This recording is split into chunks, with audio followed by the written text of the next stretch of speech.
አንድ ክርስቲያን በሕይወቱ መካከል ክርስቶስን መስሎ መስበክ አለበት።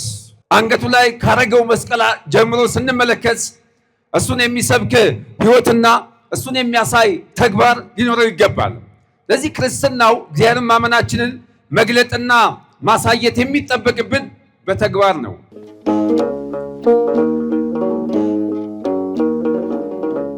በስመ አብ ወወልድ ወመንፈስ ቅዱስ አሐዱ አምላክ አሚን። ጥንት የነበርክ ጥንትነት በስጋውያን ሕሊና የማይለካ ቀዳማዊ ዓለምን በፍጹም ኃይል ፍቅር ጌትነት እየገዛ ያለ ማዕከላዊ ዓለምንም እስከ ወዲያኛው አሳልፈ ለዘላለም እስከ ዘላለም በንግስና ማማ ላይ ነግሰ የምትኖር ዘላለማዊና ሕያው የሆንክ ቅዱስ አባታችን ሆይ ስምህ የተመሰገነና የተወደሰ ይሁን። የመዳናችን ቁልፍ ምስጢር ጌታን ያየንብሽ መስታወታችን፣ ስለ አምላክ የምንነጋገርብሽ ቋንቋችን፣ ድንግል ሆይ እኛ የመስቀሉ ስር ልጆችሽ የመስቀሉ ስር እናትነትሽን አምነን በልጅሽ ቤት ተሰብስበን እናመሰግንሻለን። ክቡር አባታችን ዘማሪያን፣ ማኅበረ ምዕመናን ሁላችሁም በእግዚአብሔር ፍጹም ሰላም እንደምን አመሻችሁ? እንደምን ቆያችሁ? አሜን። እግዚአብሔር ይመስገን ብለን እንድናመሰግነው ይረዳን። ያየብንን የማያሳይብን፣ የሰማብንን የማያሰማብን፣ ፍቅሩ ከእናት ልጅ በላይ የሆነ ከዘመድ በላይ ጠያቂ፣ ከልብስ በላይ ከታች፣ ከትዳር በላይ ሰዋሪ የሆነ የአባቶቻችን አምላክ የእኛም አምላክ ቅዱስ እግዚአብሔር ስሙ የተመሰገነና የተወደሰ ይሁን። እግዚአብሔር ቢረዳንና ቢያግዘን መንፈስ ቅዱስ አንደበት ቢሆነኝ በሚኖረን ደቂቃ የምንማማርበት የትምህርታችን መነሻ ኃይለ ቃል የሚሆነው የእምነትን ጋሻ አንሱ በሚል ኃይለ ቃል እግዚአብሔር ያስተምረናል። ይህንን ኃይለ ቃል የምናገኘው ሐዋርያው ቅዱስ ጳውሎስ ለኤፌሶን ክርስቲያኖች በላከላቸው መልእክቱ በምዕራፍ 6 ከቁጥር 16 ላይ የምናገኘው ኃይለ ቃል ነው። እግዚአብሔር በቅዱስ ቃሉ ላይ አድሮ እንዲባርከንና እንዲቀድሰን እርቃኑን ቀራንዮ አደባባይ ላይ የተሰቀለውን ጌታ በምናባችሁ እያሰባችሁ ከኔ በማስከተል ይህንን ኃይለ ቃል ሁላችሁም እንድትሉ በጌታ ፍቅር እጠይቃችኋለሁ። የእምነትን በሉ እስቲ ድገሙት። የምንን ጋሻ አንሱ። የምንን ጋሻ አንሱ? የእምነትን ጋሻ ምን በሉ? አንሱ። እንግዲህ ሐዋርያው ቅዱስ ጳውሎስ ለኤፌሶን ክርስቲያኖች በላከላቸው መልእክቱ በምዕራፍ 6 ቁጥር 16 ላይ የተናገረው ኃይለ ቃል ነው። የትምህርታችን መሰረታዊ ዓላማ የሚሆነው የእምነትን ጋሻ በማንሳት የሚገኘውን ድልና ውጤት ማስገንዘብና ማሳየት ይሆናል። እንግዲህ በዚህኛው የመጽሐፍ ቅዱስ ክፍላችን ላይ ሐዋርያው ቅዱስ ጳውሎስ በተደጋጋሚ ስለ እምነት ለኤፌሶን ክርስቲያኖች ሲጽፍላቸው እንመለከታለን። በሃይማኖት መንገድ ላይ ቆመው በፊታቸው ላይ የወንጌልን ዝናር ታጥቀው ሕይወታቸውን በአጠቃላይ ለእምነት በመስጠት በፊታቸው ላይ የሚፈላውን የእሳት ጦር በአጠቃላይ እንዲያሸንፉና ድል እንዲያደርጉ ሐዋርያው ቅዱስ ጳውሎስ ይጽፍላቸዋል። የእምነትን ጋሻ አንሱ ከተባለ እምነት ማለት ምን ማለት ነው የሚለውን ከብዙ በጥቂቱ እንመልከት። ራሱ ሐዋርያው ቅዱስ ጳውሎስ ወደ ዕብራውያን ክርስቲያኖች በላከላቸው መልእክቱ በምዕራፍ 11 ቁጥር 1 ላይ እምነት ተስፋ ስለምናደርገው ነገር የሚያስረግጥና የማናየውንም ነገር የሚያስረዳ አንዱ የእግዚአብሔር መንገድ እንደሆነ ያስቀምጥልናል። ሐዋርያው ቅዱስ ጳውሎስ በዚሁ በዕብራውያን ምዕራፍ 11 ቁጥር 1 ላይ እምነት ማለት ተስፋ ስለምናደርገው ነገር እያለ ሲናገር ተስፋ የምናደርገው ነገር የእግዚአብሔር መንግስት ነው።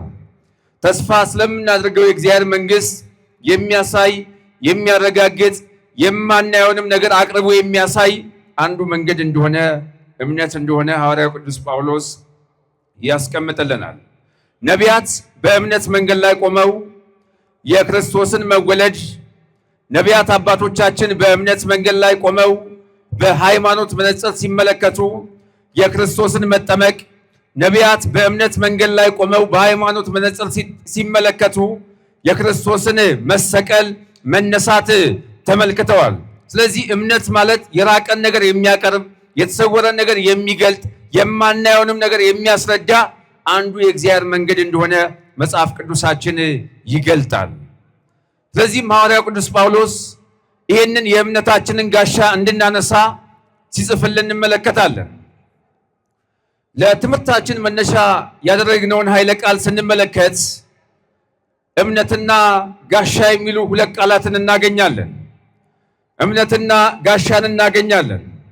እነዚህ ሁለቱ የተለያየ ግብር ያላቸው በአንድ በኩል የሚስማሙ በአንድ በኩል ደግሞ የማይግባቡ ሁለት ቁሶችን እንመለከታለን። እምነትና ጋሻን። ጋሻ የራሱ ስራ አለው። እምነትም ደግሞ በተመሳሳይ ሁኔታ የራሱ ተግባርና ተጋድሎ አለው። ጋሻ አባቶቻችን እንደምታውቁት ወደ ጦርነት ቀጠና በሚወጡበት ሰዓት ሀገርን ሊያጠቃ ከሚመጣ ጠላት ጋር የሚዋጉበት ነው።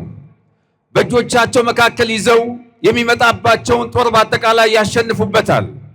እንግዲህ ሐዋርያው ቅዱስ ጳውሎስ የእምነታችሁን ጋሻ አንሱ ካለ በጋሻና በእምነት መካከል ያለውን ልዩነት ከብዙ በጥቂቱ እንመልከት። ጋሻ ከጠላት ጦር ሀገርን ለመከላከል ይጠቅማል። ሀገርን ሊያጠቃ ከሚመጣ ጦር እንደዚሁም ደግሞ ቤተክርስቲያንን ሊያጠቃ ከሚመጣ ጠላት በአጠቃላይ አባቶቻችን በጋሻ ይከላከላሉ። እምነት ደግሞ በተመሳሳይ ሁኔታ ከአጋንንት ጦር ከሰይጣን አሰራር በአጠቃላይ ራሳችንን ነፃ የምናወጣበት መንገድ ነው። ሌላው ጋሻን ስንመለከት ጋሻ ከሚታየው ነገር በአጠቃላይ ይመክታል። ፊት ለፊታችን ላይ ከሚላከው የትኛውም አይነት የጠላት ጦር በአጠቃላይ በጋሻ መከላከልና ማሸነፍ ይቻላል። እምነታችን ደግሞ ከማይታየው ነገር ይጠብቀናል። ጋሻ ከሚታየው ይሰውረናል። እምነታችን ግን ከማይታየው እኛ ካላወቅነው እግዚአብሔር ካወቀው ነገር በአጠቃላይ ይጠብቀናል፣ ይሰውረናል። ሌላው ጋሻ ያረጃል። ጋሻ ከጊዜ በኋላ ይጣላል። ፀሐይና ክረምት፣ በጋና ክረምት፣ ፀሐይና ዝናብ ሲፈራረቅበት ያረጃል። ሲያረጅ ደግሞ አገልግሎት መስጠት ስለማይችል ጋሻቸውን ወታደሮቹ በአጠቃላይ ይጥሏቸዋል። እምነታችን ግን ክረምትና በጋ፣ ፀሐይና ዝናብ ቢሆን፣ ቀንና ሌሊት ቢሆን፣ ጨለማና ብርሃን ቢሆን ይሄንን በመሰለው በአጠቃላይ እምነታችን አያረጅም፣ አይጣልም። ሌላው ጋሻ ያረጃል፣ ይጣላል ብያቸዋለሁ። እምነታችን አያረጅም፣ አይጣልም። ሌላው ጋሻ ይዞ የወጣ ሁሉ አያሸንፍም። ጋሻን ይዞ የተዋጋ ሁሉ አያሸንፍም። ወታደር የሆነ ሁሉ ማሸነፍን አይችልም።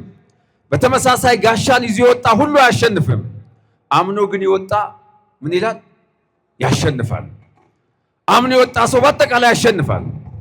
እግዚአብሔርን አምኖ እግዚአብሔርን አስቀድሞ እሱን ይዞ የወጣ በአጠቃላይ ያሸንፋል፣ ድልን አድርጎ ይመለሳል። ስለዚህ ሐዋርያው ቅዱስ ጳውሎስ የእምነታችንን ጋሻ እንድናነሳ ሲያዘን ሲጽፍልን እንመለከታለን።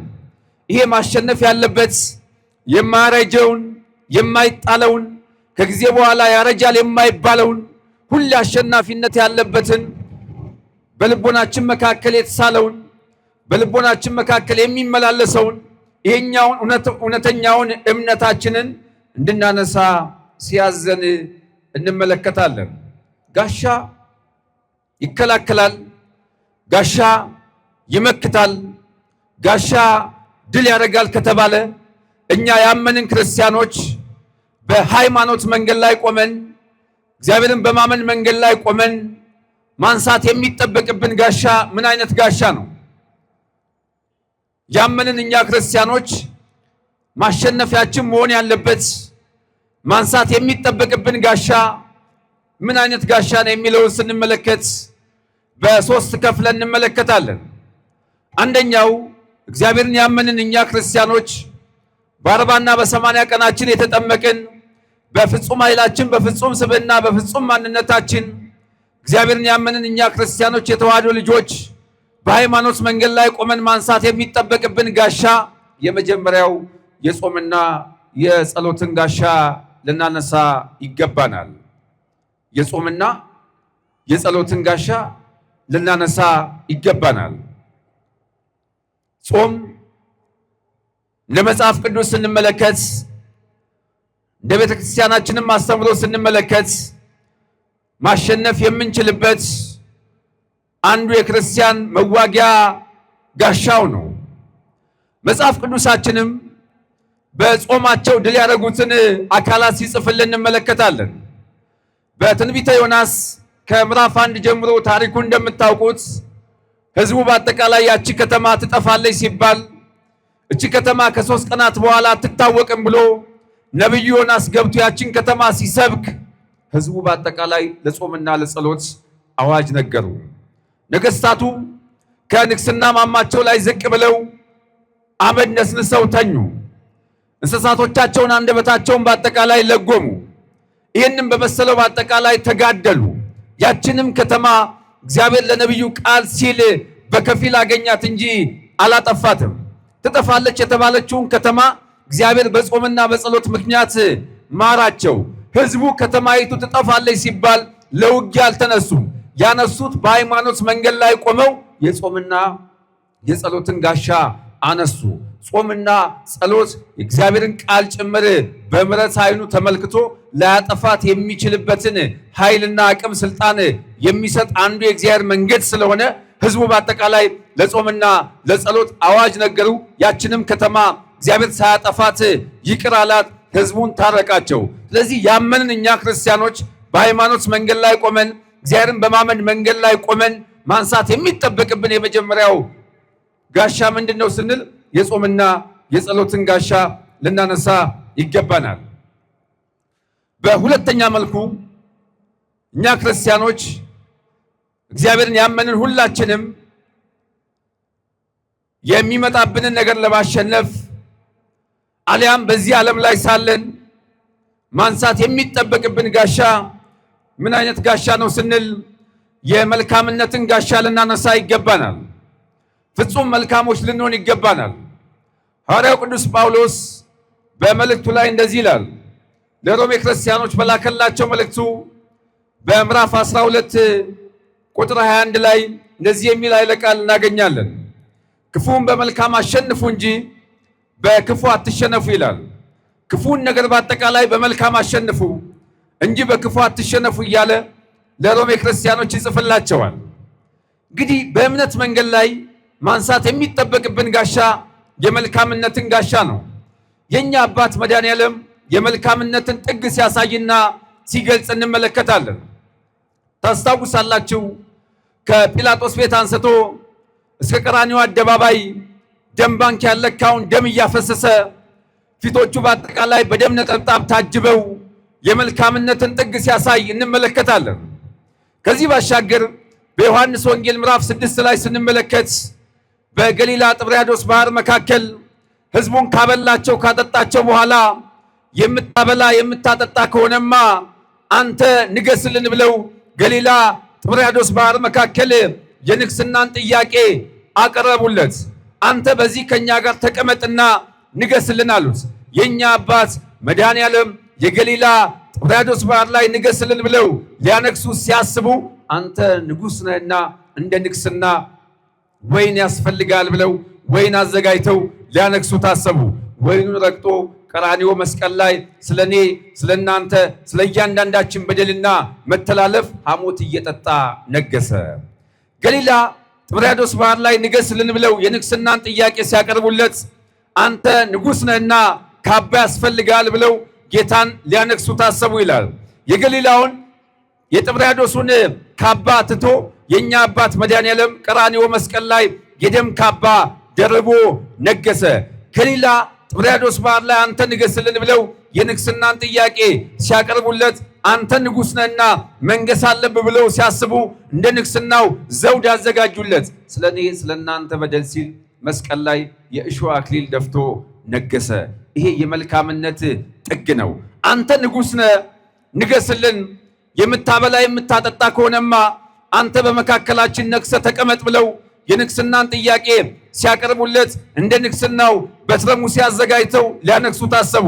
የኛ አባት መድኃኔዓለም የገሊላውን የጥብርያዶስን በትረ ሙሴ ትቶ ቀራንዮ መስቀል ላይ በመስቀል መካከል እጅና እግሮቹ በአጠቃላይ ተጠርቀው ሲነግስ እንመለከታለን። ይህ የመልካምነትን ጥግ የሚያሳይ ጌታ ነው። ያበላቸውን ያጠጣቸውን አባታቸውን መድኃኔዓለምን ቀራንዮ መስቀል ላይ ተጠማው እያለ ሲዘብቱበት እንደ ስጋው ተጠማው እያለ ሲናገር ሐሞት ሲያጠጡት እንመለከታለን። ይሄን ሁሉ አድርገው ይሄን ሁሉ ፈጽመው በዚህ ሁሉ መካከል ተጉዘው የሚያደርጉትን አያውቁምና ይቅር በላቸዋል። ይሄ መልካምነት ጥግ ነው። ጎኖቹን በጦር እየወጉ ሐሞት እያጠጡ ልብሶቹን እየቀደዱበት በዚህ ሁሉ መካከል የሚያደርጉትን አያውቁምና ይቅር በላቸዋል። የመልካምነትን ጥግ አሳየ። የመልካምነትን ወሰንና ገደብ ያለ ገደብ ፍቅሩን ሲገልጽልን እንመለከታለን። የኛ አባት መድኃኔዓለም እርቃኑን ሁለቱ በቀኝና በግራ ያሉት ዘራፊ የተባሉ የሰው ልብስ የዘረፉ ወንበዴዎች ናቸው። መሃል ላይ ያለው ጌታ ግን የገዛ ልብሱን ተዘርፎ እርቃኑን የተሰቀለ ጌታ ነው።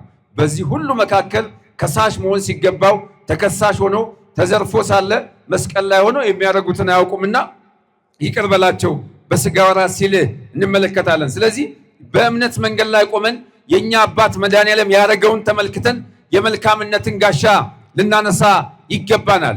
በዚህ ዘመን ላይ እንደምንሰማው እንደምናየው መልካምነት ከመካከላችን መካከል ርቋል። እያንዳንዳችን በዚህ ምድር ላይ ሳለን የምንሰማው ዜና በአጠቃላይ እጅግ በጣም የሚሰቀጥጥና ለጆሮ እጅግ በጣም የሚሰቀጥጥ ክፉ የሆነ ዜናዎችን እየሰማን ነው። መልካምነት ከኛ መካከል ርቋል። ወንድም በወንድሙ ላይ ጨክኗል። የምንሰማው በሚዲያ እጅግ በጣም በርካታ ለዓይን ለጆሮ እጅግ በጣም የሚከብዱ ዜናዎችን በየቀኑ በየዕለቱ እንሰማለን። አባቶች የገዛ ልጆቻቸውን ይደፍራሉ። ጨቅላ ሕፃናት በጎርፍ መሄጃ ቦይ ትቦ መካከል ይጣላሉ። መጫት በቤቷ መካከል ትጣላለች። ሕፃናት በየቀኑ በየሰዓቱ በየጊዜው ይገደላሉ። ስለ ማዕተባቸው ብዙዎች ዋጋ ይከፍላሉ። ይሄ መልካምነት ከኛ መካከል ርቋል። የሰው ልጅ ቁልቁል ይሰቀላል። ይህንን የመሰለውን በአጠቃላይ እንሰማለን። ቤተ መቅደሱ በየቀኑ ይቃጠላል። ካህናት አባቶቻችን በመሰዊያው ፊት በየቀኑ ይገደላሉ። ይሄን ሁሉ እንሰማለን። ይሄ የሆነው በአጠቃላይ የሚሆነው የሚከሰተው የሚመጣው ነገር በአጠቃላይ የእያንዳንዳችን ድምር የኃጢአት ውጤት በየቀኑ ሕፃናቱ እንዲሞቱ አድርጓል። በገሌ መጣ አንልም። ክርስትናው ምክንያት አይፈልግም። ክርስትናው ተጋድሎ ነው የሚፈልገው። በሚሆነው ነገር የሚመጣውን ነገር በአጠቃላይ እኛ መልካሞች ሆነን የመልካምነትን ጋሻ አንስተን ማሸነፍ እንችላለን። ስለዚህ በእምነት መንገድ ላይ ቆመን ማንሳት የሚጠበቅብን ጋሻ የመልካምነትን ጋሻ ልናነሳ ይገባናል። ሌላው ማንሳት የሚጠበቅብን ጋሻ የምንን ጋሻ ነው ስንል የፍቅርን ጋሻ ልናነሳ ይገባናል። መጽሐፍ እንደሚያስቀምጥልን ራሱ ሐዋርያው ቅዱስ ጳውሎስ ለሮሜ ክርስቲያኖች በላከላቸው መልእክቱ በምዕራፍ 13 ቁጥር 10 ላይ ስንመለከት ፍቅር ለባልንጀራ ክፉ አያደርግም ይላል። ፍቅር ለባልንጀራ ክፉ አያደርግም አይፈጽምም እያለ ይናገራል። ስለዚህ ፍቅር የሕግ ሁሉ ፍጻሜ እንደሆነ መጽሐፍ ቅዱሳችን ይገልጣል። ስለዚህ በሃይማኖት መንገድ ላይ የቆመ ሰው፣ እግዚአብሔርን ያመነ ሰው፣ እግዚአብሔርን አምኖ የሚንቀሳቀስ ሰው ማንሳት የሚጠበቅበት ጋሻ የፍቅርን ጋሻ ነው። ፍቅር ያሸንፋል። ፍቅር ያንበረክካል። ፍቅር ዋጋ የተከፈለበት ነው። ክርስቶስ በፍቅር ብዛት ብቻ እያንዳንዳችንን ገዝቶናል። ፍቅር የሚለውን ቃል ደራሲያን በድርሰታቸው ጽፈው ሊሆን ይችላል። ኮሜዲያን ስለ ፍቅር አስቀው ተናግረው ሊሆን ይችላል። እንደዚሁም ደግሞ የተለያዩ ጸሐፍቶች በአጠቃላይ ጽፈው ሊሆን ይችላል። የኛ አባት መድኃኔዓለም ግን ፍቅርን በደም ነጠብጣብ ቀራንዮ መስቀል ላይ እርቃኑን ሆኖ ሲጽፍ እንመለከታለን። ያመንን እኛ ክርስቲያኖች ማንሳት የሚጠበቅብን በሶስተኛ መልኩ የፍቅርን ጋሻ ልናነሳ ይገባናል። ሌላው የእምነትን ጋሻ አንሱ ከተባለ እግዚአብሔርን ማመናችንን የእምነት ጋሻችንን ማንሳታችንን በምን መግለጥና ማሳየት ይጠበቅብናል? አሁን ከዚህ መካከል እግዚአብሔርን የምታምኑት ብትባሉ ወይ በእልልታ ግለጹ ልላችሁ እችላለሁ፣ አሊያም አጨብጭባችሁ እግዚአብሔርን ማመናችሁን ግለጹ ልላችሁ እችላለሁ። ታጨበጭባላችሁ፣ ታመሰግናላችሁ፣ እልልታን ታቀርባላችሁ፣ እጆቻችሁ እስኪደማ ድረስ ታመሰግናላችሁ። በዚህ ሁሉ ልትገልጡ ትችላላችሁ። ግን ይሄ አይደለም። እግዚአብሔርን ማመናችንን የእምነት ጋሻችንን ማንሳታችንን ለእግዚአብሔር መገዛታችንን በምንድነው መግለጥና ማሳየት የሚጠበቅብን ስንል በሁለት ነገር ብቻ እግዚአብሔርን ማመናችንን ለሱ መገዛታችንን መግለጥና ማሳየት ይጠበቅብናል። አንደኛው እግዚአብሔርን ማመናችንን የእምነት ጋሻችንን ማንሳታችንን መግለጥና ማሳየት የሚጠበቅብን በመታዘዝ ነው። በአዲስ ኪዳን ስፍራና ቦታ ከሚሰጣቸው ሰዎች መካከል የብዙሃን አባት የሚባለውን ታላቁን ሰው አብርሃምን እናገኘዋለን። አብርሃም ከፍተኛ ታሪኩ ሕይወቱ ጽድቅ ሆኖ የተመዘገበለት በመታዘዙ ብቻ ነው። አብርሃም እግዚአብሔርን ማመኑን የገለጠው በመታዘዝ ነው። የአብርሃም መታዘዝ በሁለት መልኩ ከፍለን ማየት ይጠበቅብናል።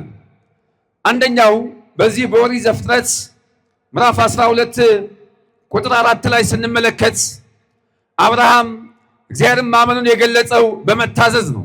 መታዘዙ እንዴት ነው ስንል አብርሃም ውጣና ሂድ ብሎ እግዚአብሔር ሲያዘው አብርሃም ወደ የትኛው ከተማ እንደሚወጣ ማን እንደሚመግበው ወዴት አካባቢ እንኳን እንደሚሄድ እግዚአብሔርን ሳይጠይቅ እሱን አምኖ አንተ መጋቢ ነህ፣ አንተ መመገብን ታውቃለህ፣ አንተ መታደግን ታውቃለህ፣ የተገፉትን መሰብሰብ ትችላለህ፣ በምድረ በዳ መካከል ማብላት ትችላለህ፣ አንተ ከሰማያ ሰማያት በፍቅር ገመድነት ተስበህ የመጣ እውነተኛ ብርሃን ብርሃንን መግለጥ ትችላለህ ብሎ እግዚአብሔርን አምኖ ወጣ።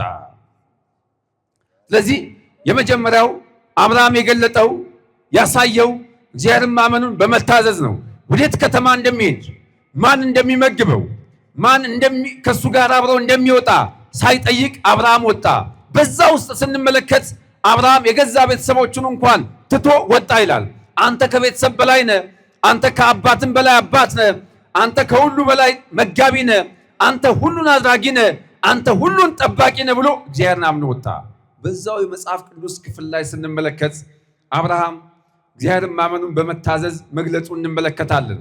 ልጁን ወደ ሞሪያም ተራራ ወጥቶ ለመስዋዕትነት አቅርቧል። ይሄ መታዘዙን ያሳያል። ስለዚህ እግዚአብሔርን ማመናችንን መግለጥና ማሳየት የሚጠበቅብን የመጀመሪያው በመታዘዝ ነው። ሁለተኛው እግዚአብሔርን ማመናችንን በምን ገልጸን እናሳይ? ክርስትናው ተግባር ይፈልጋልና በሁለተኛ መልኩ መግለጥና ማሳየት የሚጠበቅብን እግዚአብሔርን ማመናችንን በተግባር ነው። ክርስትናው ተግባር ይፈልጋል። ክርስትናው ሕይወት ይፈልጋል። ክርስትናው በራሱ ስብከት ነው። አንድ ክርስቲያን በሕይወቱ፣ በኑሮ፣ በአመጋገቡ፣ በአነጋገሩ፣ ባካሄዱ ክርስቶስን መስበክና መምሰል አለበት። ክርስትና በባህሪው ስብከት ነው። አንድ ክርስቲያን በሕይወቱ መካከል ክርስቶስን መስሎ መስበክ አለበት። አንገቱ ላይ ካረገው መስቀል ጀምሮ ስንመለከት እሱን የሚሰብክ ሕይወትና እሱን የሚያሳይ ተግባር ሊኖረው ይገባል። ለዚህ ክርስትናው እግዚአብሔርን ማመናችንን መግለጥና ማሳየት የሚጠበቅብን በተግባር ነው። በትንቢተ ዳንኤል በምዕራፍ 3 ቁጥር 21 ላይ ስንመለከት ከመጎናጸፊያቸው ጋር ከቀረውም ልብሳቸው ጋር ታስረው በእቶን እሳት ውስጥ ተጣሉ ይላል። ከሚነደው ከእሳቱ ጋር አብረው ወደ እቶን እሳት መካከል ተጣሉ ይላል። በዛም እግዚአብሔርን ማመናቸውን ለሱ መገዛታቸውን ሲገልጡና ሲያሳዩ እንመለከታለን። ስለዚህ ሕፃናቱ እግዚአብሔርን ማመናቸውን ለሱ መገዛታቸውን የገለጡትና ያሳዩት በተግባር ነው። ክርስትናው ተግባር ይፈልጋል። ወደ እሳት መካከል ሲጥሏቸው አንተ ከእሳት መካከል ማውጣት ትችላለህ፣ አንተ የሚሳን ነገር የለም ብለው ወደ እሳት ባህር መካከል ተጣሉ። ያንንም እሳት እግዚአብሔር ውሃ አድርጎ ሲያቀዘቅዘው እንመለከታለን። ስለዚህ እግዚአብሔርን ማመናችንን ማሳየትና መግለጥ የሚጠበቅብን በመታዘዝ ልክ እንደ አብርሃም በተግባር ልክ እንደ 3 ደቂቅ ወደ እሳት ባህር መካከል ባንጣልም እቺ ዓለም እሳት ሆናብናለችና ባለንበት ሊቀ መላኩ ቅዱስ ገብርኤል እንዳለው ጸንተን በመቆም ክርስትናችንን በሕይወት ቀይረን በመስበክ በተግባር በማሳየት ልንጓዝ ይገባናል። በመጽሐፍ ቅዱሳችን ላይ የእምነታቸውን ጋሻ ካነሱት መካከል የአንዲትን ሴት ታሪክ ተመልክተን ትምህርታችንን እንጠቀልለዋለን። የቅዱስ ማቴዎስ ወንጌል ምዕራፍ 22 ምዕራፍ 15 ከቁጥር 22 ጀምሮ ስንመለከት ከናናዊቷን ሴት እንመለከታለን። ወደዛች ከተማ ጌታ ገብቶ የእምነቷን ጋሻ ማንሳቷን ተመልክቶ እኔ እንደፈቀድኩ እኔ እንደወደድኩ ሳይሆን አንቺ እንደፈቀድሽ አንቺ እንደወደድሽ ያላትን አንዲት ሴት እንመለከታለን። እግዚአብሔር አንዳንድ ጊዜ እኔ እንደፈቀድኩኝ እኔ እንደወደድኩ አይልም። ሰው የእምነቱን ጋሻ ሲያነሳ እግዚአብሔርን ሲያምነው እሱም ብሎ ሲወጣና ሲሰደድ ባለበትም ጸንቶ እግዚአብሔርን አምኖ ሲጓዝ እኔ እንደፈቀድኩ አይልም። እናንተ እንደፈቀዳችሁ፣ እናንተ እንደወደዳችሁ፣ እናንተ እንዳሰባችሁት በአጠቃላይ ሲልን እንመለከታለን። እችም ሴት ከነዓንን ለቃ ወደ ጢሮስና ወደ ሲዶና ከተማ መጣች ይላል። ያስመጣት ልጇ ላይ ያደረው ጋኔን እጅግ በጣም ስለሚረብሻትና ሰላም ስለነሳት ያድንልኛል፣ ይፈውስልኛል ብላ አምና ጢሮስና ሲዶናን ከተማ ገባች ይላል። ከናናዊ ሴት ናት። ከነዓንን ለቃ መጣች እያለ ቅዱስ ማቴዎስ ይጽፍልናል። ታሪኳ ሲነሳ ወይም የት አካባቢ ሴት ናት ብትባል ከናናዊ ሴት ናት ትባላለች። ግብራቸው ከናናውያን ምናውያን ናቸው ስንል በኦሪት ዘዳግም ምዕራፍ 7 ቁጥር 1 ላይ አሕዛባውያን እንደሆኑ መጽሐፍ ቅዱስ ያስቀምጣል። ኢትዮጵያውያን ምናውያን ናቸው ቢባሉ እንግዳ ተቀባይ እግዚአብሔርን የሚፈሩ ሕዝቦች ይባላል። ከናናውያን ምናውያን ናቸው ቢባሉ አሕዛባውያን ናቸው። ያላመኑ እግዚአብሔርን የማያምኑ በጣዖት አምልኮ መካከል የወደቁ ሕዝቦች ናቸው። እቺ ሴት ከዛ ካላመኑ ወገን ከከነዓን ምድር ተነስታ ወደ ጢሮስና ወደ ሲዶና ከተማ መጣች ይለናል። በዛች ከተማም ስገባ ጌታን እንደዚህ አለችው። ጌታ ሆይ አለችው። ጌትነቱን፣ አባትነቱን፣ አምላክነቱን፣ አዳኝነቱን ተናገረች። አስከተለችና የዳዊት ልጅ ሆይ አለችው። የዳዊት ልጅ ሆይ ስትለው ዘመዴ፣ አካሌ፣ ወገኔ እያለችው ነው። ከመቤታችን ከሥጋዋ ሥጋ የነሳ ከነፍሷ ነፍስ ነስተ የተወለድክ የዳዊት ዘር እያለችው ወገኔ፣ ቤተሰቤ፣ አካሌ ስትለው የዳዊት ልጅ ሆይ አለችው። አስከተለችና ማረኝ ብላ ጠየቀችው። እቺ ሴት ያስመጣት ጉዳይ ልጇ ላይ ያደረው ጋኔን ነው። ወደ መጣችበት ጉዳይ አልገባችም። የመጣችው ከአሕዛብ ወገን ስለነበረ አስቀድመን እኔን ይቅር በለኝ፣ አስቀድመን እኔን ማረኝ፣ እግሮቼ በአጠቃላይ ወደ ጣዖት ቤት በመሄድ ገስግሰው ዘመኔን በአጠቃላይ አጥፍቻለሁ፣ ሕይወቴ በአጠቃላይ የባከነ ነው፣ አንተ ይቅር ማድረግን ታውቃለህ፣ አምኜ መጥቻለሁ። ስለዚህ ከልጄ በላይ ልጄ ላይ ካደረው ጋኔን በላይ የኔ ሕይወት የተበላሸ ነው፣ የኔ ሕይወት በኃጢአት የተሞላ ነው፣ ጣዖት ሳመልክ የቆየው ነኝ፣ አሕዛባዊ ሴት ነኝ፣ ማረኝ ብላ አስቀድማ እሷ ይቅርታን ማግኘትና መማር ስለነበረባት ማረኝ ብላ ጠየቀችው። ከዛ አስከተለችና ልጄን ጋኔን ይዞታል ብላ ጮኸች ይላል። ጌታ ግን ዝም አላት። አብዝታ ትጮኻለች። በትንቢተ ኤርምያስ በምዕራፍ 33 ቁጥር 3 ላይ ስንመለከት ወደ እኔ ጩህ አንተም የማታውቀውን ታላቅና ኃይለኛ ነገር እገልጥልሃለሁ ይላል። ጩህ ተብለናል። ከኛ የሚጠበቀው መጮህ ነው። ጩኸታችን ተቀባይነት እንዲያገኝ ግን አምነን ንስሐ ገብተን የምንጮህ ጩኸት በአጠቃላይ ከእግዚአብሔር ዘንድ መልስን ያሰጣል። ጮኸች። ክርስቶስ ግን ዝም አላት። ደቀ መዛሙርቱም በዚህ ወንጌል ላይ ስንመለከት እቺ ሴት አብዝታ ትጮኻለችና አሰናብታት ብለው ጠየቁት ይላል። አብዝታ ትጮኻለች፣ አብዝታ ትለምናለች። ስለዚህ ይቅር በላት፣ ይቅርታን ስጣት፣ የሐሳቧን መሻት ፈጽምላት እያሉ ደቀ መዛሙርቱ ጭምር ለክርስቶስ ተናገሩ። እሱ ግን ጌታ ግን ዝም አላት ይላል። አብዝታ ትጮኻለች። አንዴ ከፊት ለፊቱ ትወድቃለች፣ አንድ ጊዜ ከበስተኋላው ትወድቃለች፣ በብዙ ትማጸናለች። ጌታ ግን ዝም አላት። ሴቲቱ አንዴ ከበስተኋላ አንዴ ከፊት ለፊት እያለቀሰች የምትጮህ ያሳለፈችበትን ጊዜና ዘመን ጠዋት በኪዳን ጸሎት እየተሳተፋችሁ ጸበል እየተጸበላችሁ ገዳማትን በአጠቃላይ ዞራችሁ እየጎበኛችሁ በቤተ መቅደሱ መካከል እያገለገላችሁ ለጥያቄያችሁ መልስ ላይ ይሰጣችሁ ይችላል። ሁሉን ነገር አድርጋችሁ አሟልታችሁ መልስ ላይ ይሰጣችሁ ይችላል። አምናችሁም ንስሐ ገብታችሁ መልስ የኛ አባት መድኃኔዓለም ላይ ይሰጣችሁ ይችላል። ድንገት ደግሞ ከናንተ በስተኋላ የመጡ ሰዎች ተመሳሳይ ጥያቄ ይዘው መጥተው ለነሱ መልስ ተሰጥቷቸው ሊሆን ይችላል። የእናንተን ጥያቄ ግን ሳይሰማ ቀርቶ አይደለም። እግዚአብሔር ለምን ዝም ይለናል? አብዝተን እየጠየቅነው ጧፍ እያመጣን ዘቢቡን እየሰጠን አስራት በኩራታችንን እያመጣን እያስገባን የኛ አባት መድኃኔዓለም ለምን ዝም ይለናል ስንል የመጀመሪያው የጠየቅነው ጥያቄ የማያስፈልገን ነገር ከሆነ ዝም ይለናል። ለኛ የማይጠቅመን የማያስፈልገን ነገር ከሆነ ዝም ይለናል። በሁለተኛ መልኩ ለምን ዝም ይለናል? ሁሉን ነገር እያሟላል ለምን ዝም አለን ስንል የጠየቅነው ጥያቄ ጊዜውና ሰዓቱ ካልሆነ እሱ ዝም ይለናል። በጊዜው በሰዓቱ የሚሰጥና የሚያከናውን አባት ስለሆነ ያለ ጊዜው አይሰራምና የኛ አባት መድኃኔዓለም በጊዜ የሚሰጥ በጊዜ በልግስና የሚሰጥ ቸር አባት ስለሆነ ያለ ጊዜ አይሰጥም። በሶስተኛ መልኩ የጠየቅነው ጥያቄ በአምላክነቱ በአባትነቱ በጌትነቱ በአምላክነቱ ላይ የሚመጣ ጥያቄ ከሆነ አይቀበለንም። ከዚህ አኳያ ሴቲቱን ክርስቶስ ዝም አላት ይላል። አብዝታ ጮኸች፣ ከብዙ ድካም ከብዙ ጩኸት በኋላ መልስ ሰጣት ይላል። እንደዚህ አላት፣ የልጆችን እንጀራ ይዞ ለቡችሎች መጣል አይገባም አላት። የልጆችን እንጀራ ይዞ ለቡችሎች እኮ መስጠት አይገባትም ሲል የትምህርታችን ርዕስ የሆነውን የእምነቷን ጋሻ እቺ ሴት አነሳች። የእምነቷን ጋሻ አነሳች። አዎ ጌታ ሆይ የልጆችን እንጀራ እኮ ለቡችሎች መስጠት አይገባም፣ ግን እኮ ከጌቶቻቸው ማዕድ የወደቀውን ፍርፋሪ ቡችሎች እኮ ይበሉታል አለች። የእምነቷን ጋሻ አንስታ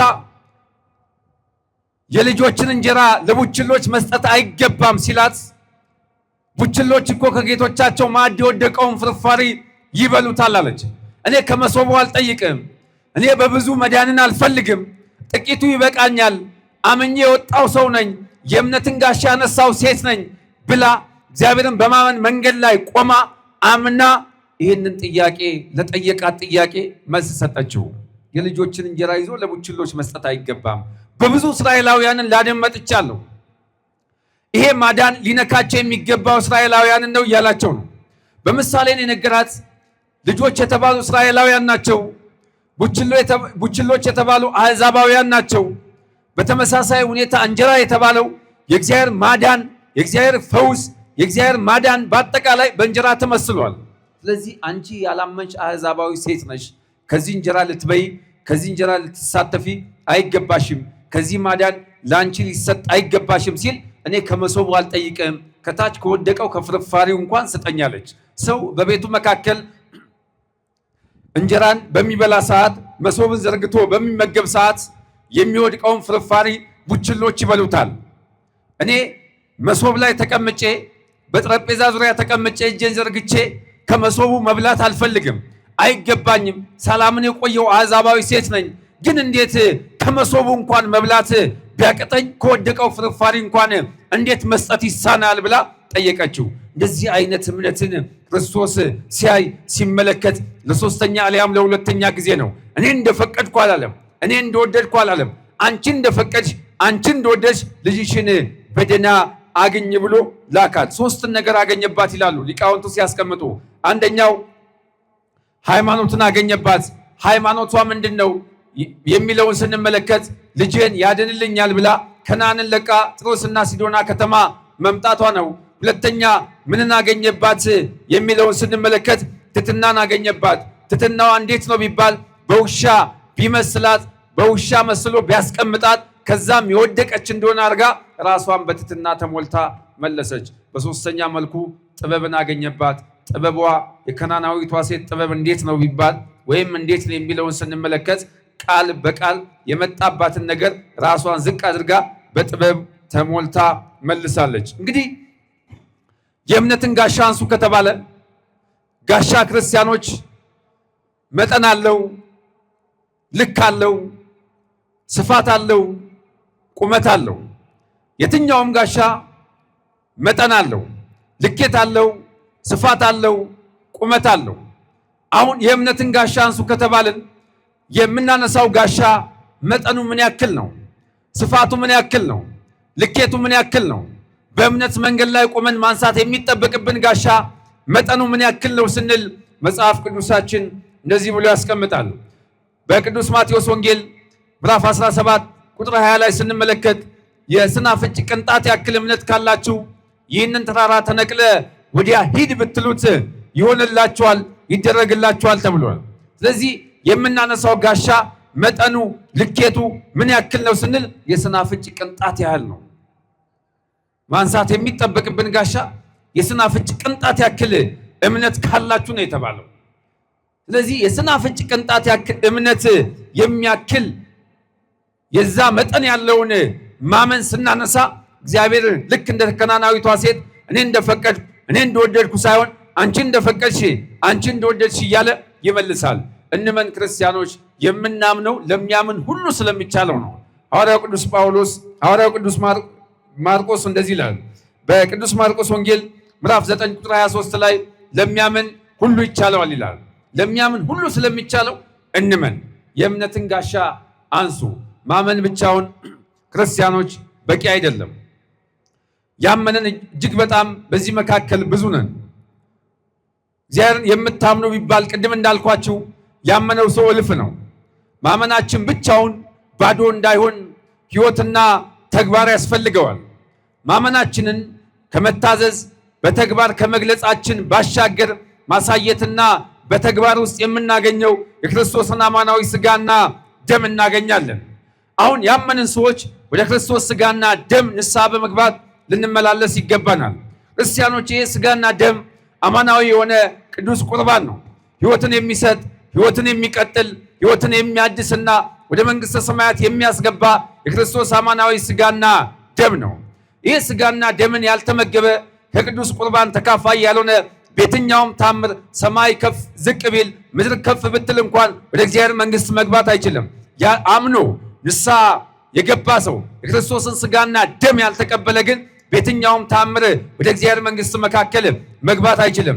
መጽሐፍ እንደዚህ ይላል በቅዱስ ዮሐንስ ወንጌል ምዕራፍ 6 ቁጥር 51 ላይ ስንመለከት ይሄንን እንጀራ ዘውትር ስጠን እያሉ ተከታዮቹ በአጠቃላይ ሲጠይቁት እንመለከታለን። ይሄንን እንጀራ የበላ በሰማይ ይኖራል፣ እኔም በእርሱ መካከል እኖራለሁ፣ እርሱም በእኔ መካከል ይኖራል። ሥጋዬን የበላ ደሜን የጠጣ የዘላለም ሕይወት አለው ይላል። ሥጋውን ለእያንዳንዳችን ተሰጥቶናል። የክርስቶስ አማናዊ ሥጋና ደም ዕድሜ አይለይም። የክርስቶስ አማናዊ ሥጋና ደም ጾታ አይለይም። የክርስቶስ አማናዊ ሥጋና ደም ዕውቀትን መስፈርት አያደርግም። ለእያንዳንዳችን በሁሉ የተሰጠ ሥጋና ደም ነው። ከዚህ ሥጋና ደም እንድንበላ ታዘናል፣ አምነናል። አዎ ማመናችንን ግን በተግባር ማሳየት ይጠበቅብናል። ተግባሩ ምንድን ነው ስንል ቀራንዮን እያሰብን ከዚህ ሥጋና ደም ዕለት ዕለት ልንበላና ልንጠጣ ይጠበቅብናል። ከክርስቶስ አማናዊ ሥጋና ደም ለመብላትና ለመጠጣት የሚጠበቅብን ሁለት ነገር ብቻ ነው። ማመን፣ ንስሐ መግባት። አምነን ንስሐ ገብተን ዕለት ዕለት የምንመገበው ሥጋና ደም የክርስቶስ አማናዊ ሥጋና ደም ነው። ከዚህ ሥጋና ደም ሊያመኑ ሰዎች ሕይወትን የሚሰጥ ሕይወትን የሚቀጥል እንደሆነ የበንሳው ሊቀ ጳጳስ አባ ሕርያቆስ በቅዳሴ ማርያም መካከል ያስቀምጥልናል። ሕይወትን የሚሰጥ ሕይወትን የሚቀጥል ሕይወትን የሚያድን ሥጋና ደም ነው ይላል። ሳያምኑ ግን ንስሐ ሳይገቡ ለሚቀበሉ ሰዎች የሚያፍገመግም የሚጥል ወደ እሳት ባህር መካከል የሚጥል ሥጋና ደም ነው። እኛ አምነናል፣ ንስሐ እንግባ በእምነታችን ላይ። ከዛ በኋላ የክርስቶስን ሥጋና ደም እንቀበል። ክርስቲያኖች እንመን፣ በልምድ እንመላለስ። በፍጹም ስብዕና፣ በፍጹም ኃይላችን፣ በፍጹም ጉልበታችን፣ ማንነታችን በአጠቃላይ እግዚአብሔርን ልናምነው ይገባናል። እንዲቻለን ሁሉም ማድረግ እንዲቻለን ልናምን ይገባናል። የእምነትን ጋሻ አንሱ። ሐዋርያው ቅዱስ ጳውሎስ ለኤፌሶን ክርስቲያኖች በላከላቸው መልእክቱ በምዕራፍ 6 ቁጥር 16 ላይ ያለውን ኃይለ ቃል መነሻ አድርጎ ያስተማረን የመከረን የገሰጸን የአባቶቻችን አምላክ ቅዱስ እግዚአብሔር ስሙ የተመሰገነና የተወደሰ ይሁን። መድኃኔዓለም ጤናውን ያላብሳችሁ፣ ወጥቶ ከመቅረት ሰውራችሁ፣ የሕፃናቱን ሞት በቃችሁ ይበለን። ወስብሐት ለእግዚአብሔር።